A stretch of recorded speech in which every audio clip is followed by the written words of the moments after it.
Hello everybody. आज मैं theory of structure पढ़ाने जा रहा हूँ।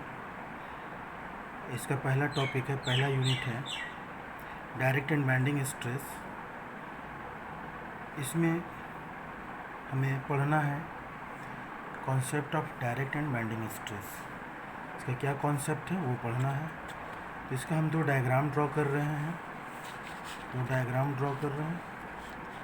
3D, ये दोनों डायग्राम 3D हैं।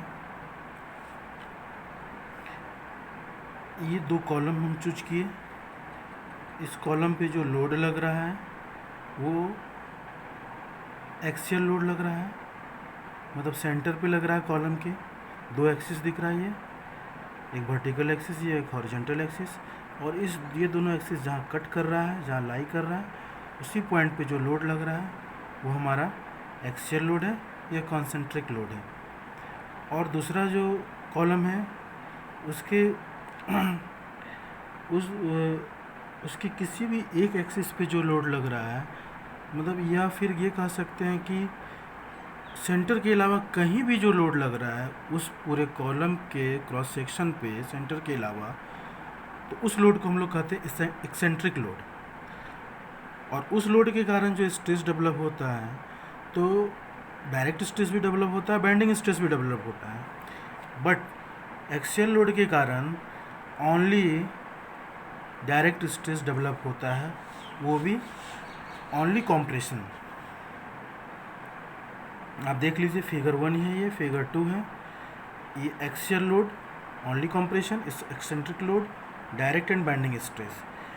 मतलब एक्सेंट्रिक लोड के कारण हमारा दोनों स्ट्रेस डेवलप करता है, डायरेक्ट एंड बेंडिंग स्ट्रेस, जो हमको पढ़ना है सिलेबस के हिसाब से। तो आगे देखते हैं कि डायरेक्ट स्ट्रेस होता क्या है। तो डायरेक्ट स्ट्रेस होता है जिसको हम लोग सिग्मा डी से डिनोट करते हैं, सिग्मा डी से। ये होता है load divided by cross sectional area.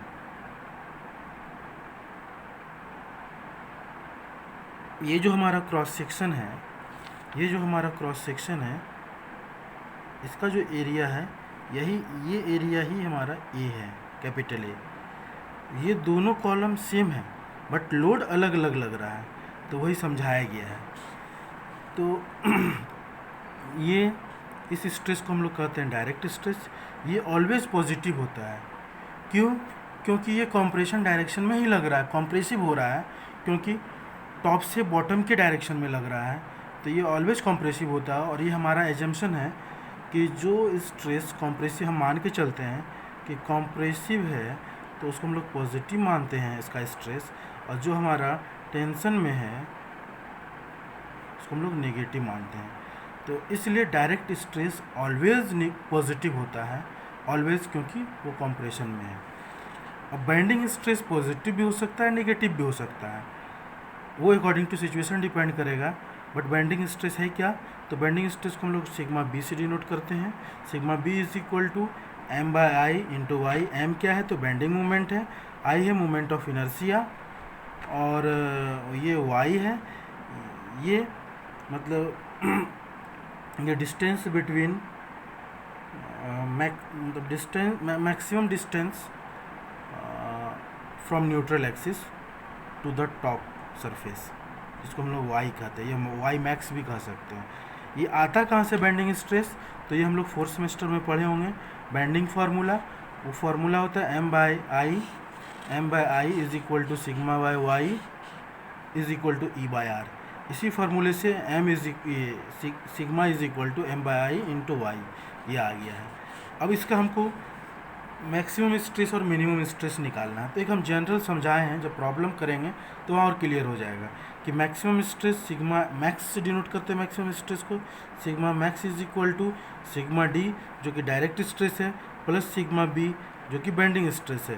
तो हम मान लिए कि यहाँ स्ट्रेस प्लस है, मान लिए। अभी हम एक जनरल थ्योरी पढ़ रहे हैं। अब हमारा जब प्रॉब्लम सॉल्व करेंगे तो जो सिचुएशन होगा उस हिसाब से हम वहाँ प्लस और माइनस लेंगे। मिनिमम स्ट्रेस को हम लोग डिनोट करते हैं सिग्मा मीन से, जो कि sigma D minus sigma B. ये प्लस भी हो सकता है, ये माइनस भी हो सकता है। यहाँ देख लीजिए, सिग्मा डी के सामने ये कुछ भी नहीं है, मतलब वो डिफाइन है कि वो पॉजिटिव है। तो ये ऑलवेज डायरेक्ट स्ट्रेस पॉजिटिव होता है।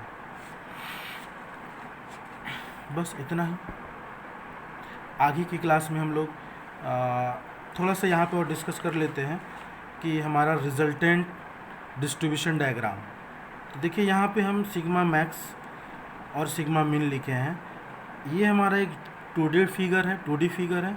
ये लोड लग रहा है P, और इस दोनों के बीच का डिस्टेंस जो है इसेंट्रिक, जिसको हम लोग ई से डिनोट किए हैं। जिस डायरेक्शन में लोड लग रहा है उस डायरेक्शन में डायरेक्ट स्ट्रेस तो ऑलवेज पॉजिटिव होगा ही, और उसी पॉइंट पे बेंडिंग स्ट्रेस भी पॉजिटिव होगा। तो इसीलिए मैक्सिमम इस तरफ होगा, एक्सिस के राइट साइड, और एक्सिस के, ये वर्टिकल एक्सिस के, और वर्टिकल एक्सिस के लेफ्ट साइड में सिग्मा मिनिमम होगा। ये हम एक जनरल दिखाए हैं नॉर्म। हम आगे इस पे अगले क्लास में डिटेल से बात करेंगे इस रिजल्टेंट स्ट्रेस डिस्ट्रीब्यूशन डायग्राम के बारे में, और फिर हम अगले क्लास में न्यूमेरिकल भी सॉल्व करेंगे। Thank you.